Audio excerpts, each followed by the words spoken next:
Avec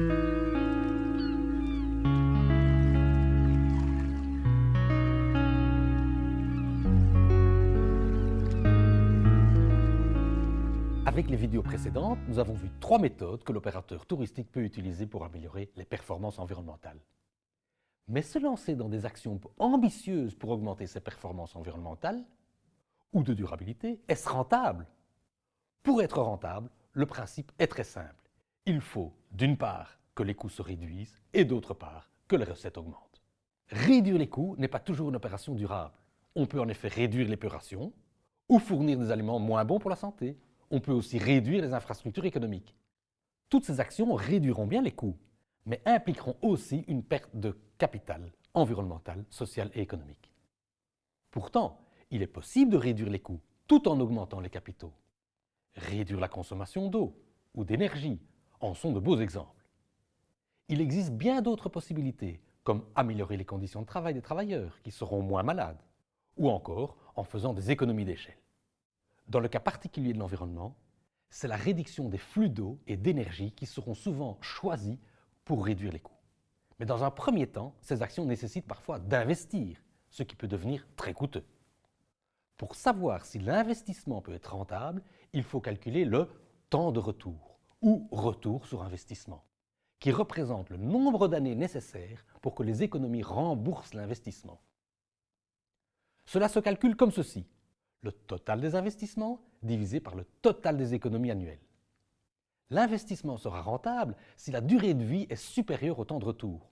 Par exemple, si je remplace une machine à laver par une plus performante dont la durée de vie est de 10 ans, mais que le temps de retour est de 30 ans, l'investissement n'est pas rentable. Parfois, on est surpris parce que le temps de retour ne correspond pas aux idées reçues.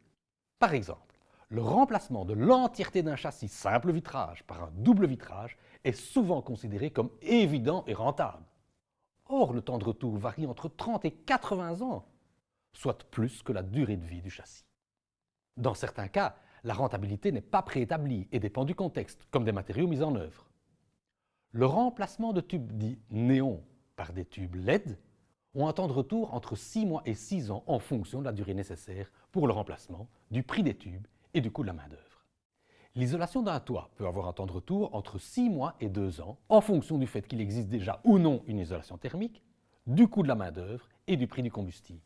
Dans ces deux derniers cas, vous comprendrez que le calcul du temps de retour devient indispensable pour éviter des investissements qui ne permettraient pas, au final, de réduire les coûts. Attention toutefois, investir n'est pas pour autant toujours la bonne solution pour réduire les coûts.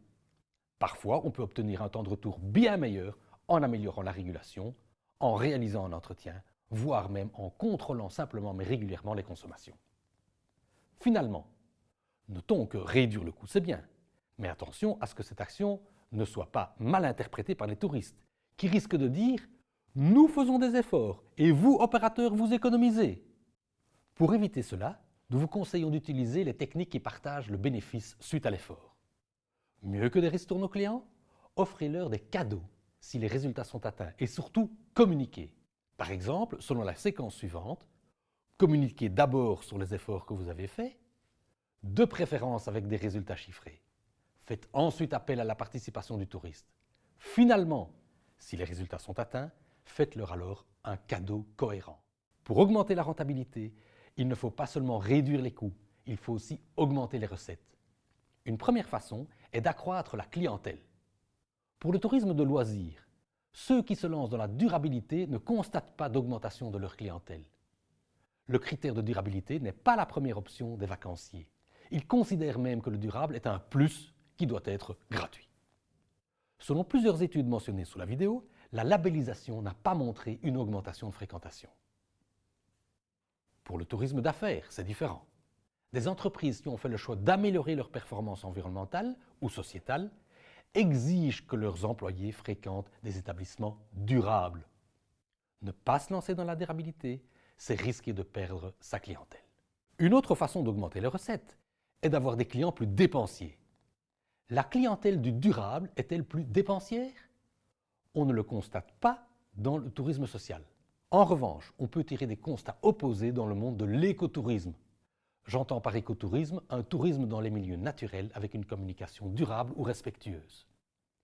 Les touristes qui le pratiquent sont souvent des personnes qui veulent se distinguer d'un tourisme plus populaire, dit de masse.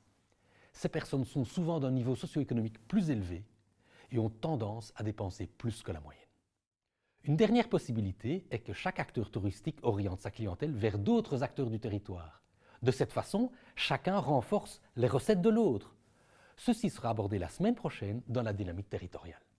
En synthèse, retenons que, pour que leurs actions de durabilité soient rentables, les opérateurs touristiques peuvent soit réduire les coûts environnementaux, soit augmenter leurs recettes.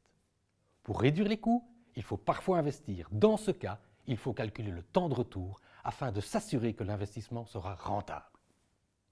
Si le touriste a été sollicité pour la réduction des coûts, c'est une bonne idée de le récompenser via des cadeaux. Nous avons ensuite parlé des recettes.